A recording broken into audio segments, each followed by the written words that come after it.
We're going to have Stanley Tate. Stanley Tate is the CEO of Tate Enterprises and Tate Capital. He's the former RTC head. And what that means, RTC is the Resolution Trust Corporation.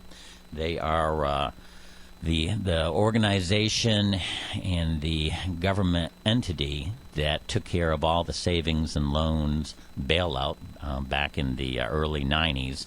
And he was in charge there, appointed by, selected by the father, Bush, President Bush, and did a fantastic job, then went on to do other things, and so we're looking for his call. Good morning, you're on the air. Doug? Yes, hey, Stanley. I'm good. How are you? I'm fine. Am I too early? No, you're perfect. You're perfect, and thank you so much for... I haven't been perfect for so many years, I don't know. I don't even want to count that far. Not a problem, sir. I'm very thrilled to have you back on the show. As you know, from my first show, which was, I want to say it was like March 19th, you were my first guest on my first show, and I had really worked hard to kind of plead with you to be on that show because I really wanted to start it with the best, and you did a fantastic job. I had so many people call me and email and say you did a fine job. So, well, I appreciate your comment. I think you're biased, but that's okay because we go back so many years. Well, we do go back a whole bunch of years, and again, I know we've done this before, but we have different listeners this show. Tell us what you did for the RTC. Well, essentially what we did was get rid of a large number of assets in banks that we took over. We had the ability under the enabling legislation, as you are well aware, called FIREA, to go in and actually take over a bank without any predisposition or any pre-approvals. We had that authority under the federal enabling legislation. And for the most part, that all was accomplished on a Friday afternoon, right after whatever institution we were involved with closed, so that there were no customers in the institution at the time. Mm-hmm. And with federal marshals and some of our own accountants and staff people, we'd go in on a Friday afternoon, usually sometime around 4 p.m., and actually take over the institution. We had federal court orders allowing us to do that. In many instances, the banks were anticipating our arrival, not particularly that day or that hour, but they knew they were going to get taken over. And the sum and substance of it, in individual banks, we took over 1,400. Actually, one out of close to 4.5. Every 4.5 savings loan, one of them was taken over by that were in the savings and loan category. We closed and took over, plus about another 250 commercial banks. So a total of about 1,400 banks. How long did that take you, Stanley? It took 5 years to complete all the closings, sale of the assets, and most of the other things. It was a 5-year program with 2 one-year extensions, depending upon whether or not we would file and make a request for the extensions. In actuality, we did. There were 2 one-year extensions, so the total program from beginning to end was 5 years plus the 2 1 years, so 7 years. Oh, excellent. Tell us, what do you do now? I know you're in North Miami. You've run a business for many, many years, been very successful. What are you doing now, Stanley? Well, essentially what I'm doing now is what I couldn't do while we were running the Resolution Trust Corporation. I wasn't allowed to buy any assets. So we didn't. We handled the sale of the assets of the banks we took over, because those assets were primarily real estate and primarily in various stages of development and or completed, where banks had closed on them, closed on the mortgages, foreclosed on the mortgages, took over the institution. So what we started to do a few years ago was to get involved in banks that had problem loans and or the banks themselves had their own problems, and we bought the assets. What we decided to do was to put together a fund where the bank would be paid in cash for 100% of the debt, less whatever discount we were able to negotiate. And through those means, we bought quite a few $100 million worth of real estate in the last couple of years. Well, it's always the best to buy low and sell high, I understand. So you're probably doing exactly that. Well, I don't know low, and I'm not sure about high. All I can tell you is that, yes, we buy most of the assets from the institutions at a lower price than the amount of the debt. Now, the amount of the debt is usually compounded in more than the actual monies that went out because it's interest and other expenses that are added to the total dollars. So assuming on an average it's a $15 million mortgage, by the time we get it and the bank is ready to dispose of it, it's probably closer to $17 million. So that's the total amount of debt on their books. That's what their write-off is when they sell it to us for an average of a $17 million asset that we would be buying it at around maybe $9 million, maybe even $8 million. Somewhere between 50 and 60% of the total amount of the debt. But again, keep in mind, that's accrued interest, accrued expenses, and other incidentals, and in real dollar terms, big money. Very big money. But incidentals as far as the bank is concerned as it relates to the total debt. So, successful? Yeah, we've been successful in operating these properties because what we do, first we buy it for cash. Then we handle, in most cases, our own foreclosure because we really like to do our own title work and we really like to do the foreclosure in a way that we think we ensure ourselves of having good and clear title. And that's a very important part of our operation. And then we operate the property, get it leased up, finish it if it isn't quite completed in construction. We have the ability to build out for the tenants. Because, as you know, we're general contractors in most of the states in the country, and we're pretty well known in those areas where we've already done work because we've never left a job uncompleted. We've never had a foreclosure. We've never been sued. We've been in business for over 65 years, and that's a pretty unusual record. So. Plus the fact I knew most of the bankers because my RTC days, and as you know better than most, that's how I got involved in auctions through you. I never even knew what an auction was as it related to real estate, but we disposed of a huge number of properties because I'll refresh your memory. I said to you, I don't know what you're talking about when you said I can dispose of your property by doing an auction. I said, an auction? The auction artwork? What are you talking about? And you proved it to me, if you remember years and years ago. I remember, and it was a Miami Beach bank building. That's right. It was on South Beach. It was a Miami Beach bank building where you talked me into doing things I said I would never do. And you said if you were wrong, you would do more than apologize. You'd get on bended knee. Exactly. But the truth of the matter is you weren't wrong. We sold the assets for more money than I ever thought was possible because based upon our own valuation, it was higher than we thought it was worth at the time of the sale. And the reason, as you so stated going in, was the excitement and the interest in an auction is different. It creates an atmosphere of more than one buyer, and all of a sudden it's like a play. It's not quite as real as when you're negotiating with a single buyer. In fact, it's nowhere near as real.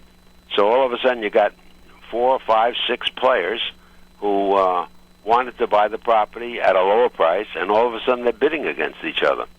And I saw it. I mean, I wouldn't have believed it. In fact, as you well know, I didn't believe it before it happened. Wow. I mean, I was dumbstruck. In fact, I said to you, if we didn't get the minimum amount, because you wouldn't let me even put a minimum on it, If we didn't get the minimum amount, you would never do any business with the RTC as long as I was there. And, of course, I ate plenty of crow because we sold the asset for a lot more money than we anticipated we would get. Not because it was worth less. That's not really even true. The truth is we got more because there was an activity at play where there was several different buyers, and they were willing to pay even a higher price than they said they were willing to pay when they were negotiating on a one-to-one basis. So you are so appreciative of that, and I'm so apprecitive of you. Listen, I'll never forget it. It was a learning experience. In my whole life, I knew nothing about auctions. You talked me into letting you do that one job with the threat that you people would never do another job for the United States government as long as I was running the RTC. And I don't have to tell you, after you did that one job, you got lots of others. And yes, for the most part, mostly successful, by degree, very successful. But some of them weren't quite as much as some of the others. But the truth of the matter is, in every case, we got as much money as the asset was really worth. And that's what this whole auction business is about. You're driving up the price because of the demand, because there's more than one buyer, and you're getting a fairer price from the standpoint of the seller. Competition and that works. becomes an important criteria when you are the seller. Competition or the Yep. buyer. Even when the buyer... most of the people who bought on auctions did well. I mean, they did well. Some of them walked away saying, well, I paid a little bit more than I thought I was going to have to. But you know what? When the market turns and assets start going up to their real value, invariably the auctions have a limit. You know it and I know it. When they reach that limit, they don't go any higher. That's the top bid, and no one tops it. It's as simple as that. And that top bid is the guy who gets the property. In most instances, they do well. I mean, I'm sure there were instances where they overpaid, but not many. Well, thank you, Stanley. Listen, you have been going up to Washington a great deal, and of course this country is in an economic crisis, a banking crisis, a real estate crisis. All of the above. All of the above. What do you see in the future, and is there a fix of any kind, in your opinion? Well, future is a strange word because it really needs to be defined. Let me just simplify it. Short-term future, I see a continuation of some significant real estate problems with values that are still going to be at a lower level than the amount of the debt, and that's going to continue because we still have an overhang of inventory, notwithstanding the fact, to some extent, some areas have really sold a substantial amount of inventory, and they're a little better than they were, for sure. However, generally speaking, the inventory levels are still much higher than the demand, but there's a greater problem. The bigger problem is there's no money. There's no money available for the individual investor to buy a piece of property and get a financing package. And as long as the financing packages are not as available as they should be, the amount of the sales are going to be highly restricted because the buyers, for the most part, have to come up with a heavier amount of down payment or capital in order to purchase the asset to begin with. Well, it's tough times, but hopefully there's solutions down the road. You have been very, very involved in charitable work and doing good work for the people for many years. In fact, that's how we got involved. It was more than 30 years ago when I was with the YMCA in Miami that you would write me a check to help the kids of the North Dade YMCA, and we've been friends and business associates since then. The Florida Prepaid College Fund, you started this years ago. 22 years ago. 22 years ago. Thousands, hundreds of thousands. Millions. We have an Millions. excess of 1 million, maybe 200,000 kids in the program who have still not graduated from high school. Well, I'm going to do a little something different, and we've got about 2 minutes before the break, but the Florida Prepaid College Fund. And again, you're Stanley Tate, the head of Prepaid College Fund, speaking on the radio. I have my son here who just graduated from University of North Florida. He's in the studio, and he was helped out by the Florida Prepaid College Fund, and he wants to thank you personally. Well, what a pleasure. Mr. Tate, I want to thank you, and on behalf of all the students out there, great things, and we wouldn't have the opportunity without you, so we appreciate all that you've done. Well, let me tell you, last year we had 43,000 students in college in the Florida Prepaid College Program. This year we're going to have close to 60.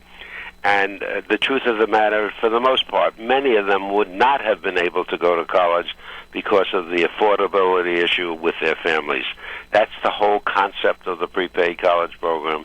It was to provide the financial means to allow a child through the intellect of their parents or grandparents to have bought for them a Stanley Tate Florida Prepaid College Program contract, which is a contract with the state of Florida, hopefully bought when the child was born, which guarantees the cost of tuition and other things that are a variety of different things that can be purchased in such a contract.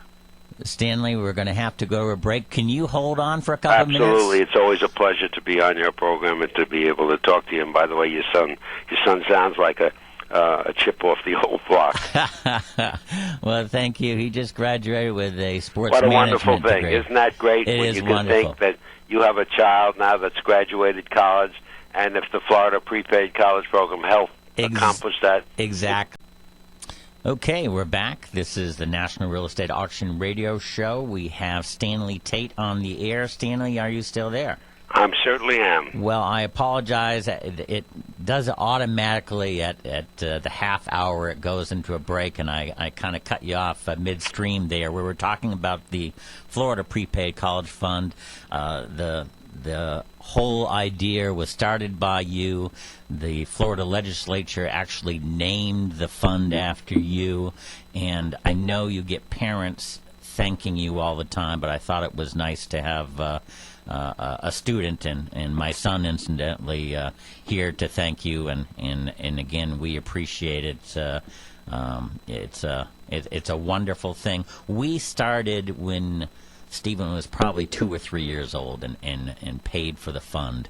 And I don't know the figure, but I'm going to say it was something like $5,000, $6,000 back then. It was probably somewhere between $4,000 and $5,000 if it was that many years ago.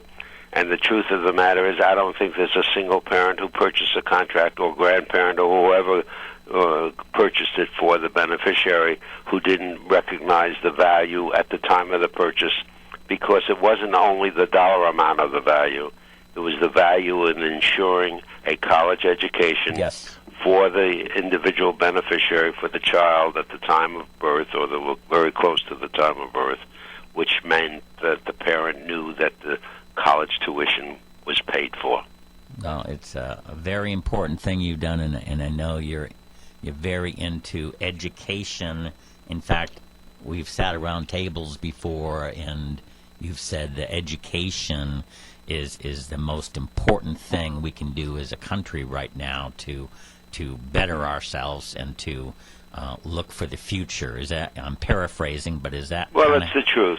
Doug, the truth of the matter is what the whole program was designed to do was to give Florida the percentage of the highest number of educated students in the United States, and what an attraction that would be to businesses who would want to come down and reopen or open a new business in the state of Florida because they had a choice of an educated population. And I couldn't think of a single thing that was more important to make Florida the hallmark of the United States for educational needs to be met by their students, which would attract new businesses into the state. And the fact is it did. It really did.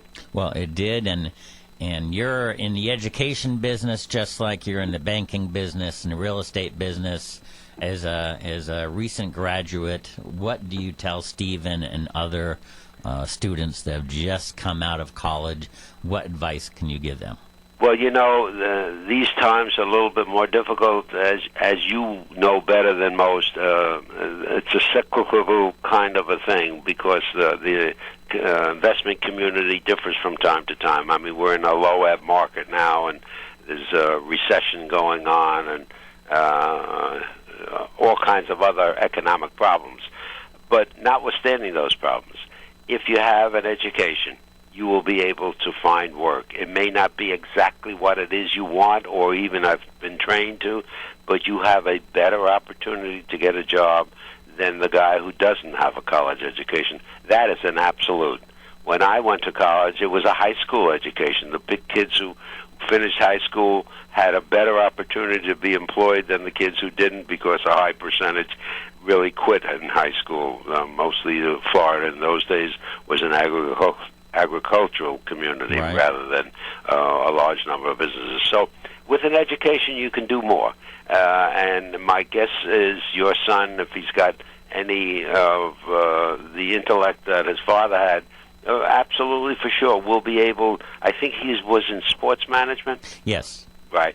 And that's a unique new field. I mean, I'm a trustee of a university that offers a master's degree in sports management, and it's becoming a bigger and bigger involvement. So what does it mean? It means he's going to have to go to the various teams that have offices where and around where he lives and see whether or not there's some kind of a job. It may not be exactly in management, but he'll get his foot in the door. That's what he's got to do. He's got to start at a level that is beyond his imagination. It's even below what he envisions all of that years of school taught to him. But eventually, that intellect will give him a better opportunity to grow with the job. And to say, my recommendation is get a job in your own field. Stick with it. It may be struggling in the beginning, but he's young. He's not married yet. His responsibilities are far less than they eventually will be. And it's going to take a little bit more time because he's graduating, as I said before, in a poor economic climate. But that'll change. You and I know. We've lived through these ups and downs on several occasions. This is a little worse than some of the others, but I've been through too many of them to not know that eventually the sheer growth of the state of Florida will be the creative force that's going to bring about the change and bring it back at some point in time to where it was when it was really booming. Well, hey, thank you so much. Just like you did, hard work and initiative pays off. It does. Stanley, thank you so much for being on the show. The folks from Five Star Conference have been promoting this particular interview because they knew that you were going to be on there because you were a big speaker at the Five Star Conference a couple years ago and did a fantastic job. Do you know who's going to be the speaker this year? It's going to be President Bush, and also I know. I spoke to the president. He told me he knew that I spoke there because he spoke to me. He was going to try to be on last year, and I spoke to him a couple of times. But anyway, he'll be an outstanding speaker. Yes. It should be an outstanding event. And the truth of the matter is you get a very sophisticated crowd who understand to a greater extent than most others as to what these difficult times are all about. Well, thank you so much. I appreciate it. And again, Stanley Tate, the former head of the RTC, entrepreneur, and a great and a good friend of Doug Dennison. Oh, well, thank you, sir. All right, Stanley, you take care. Thank you. Tell your son I said thank him so much, and good luck to him, and stick to it. That's the whole issue. I'm listening. Thank you. Will do. Nice talking to you. Okay, Doug. Take care. Congratulations on the program. Anytime I can be of help, just give me a holler. All right. Take care now. Bye-bye now. Bye. Okay. Stanley Tate.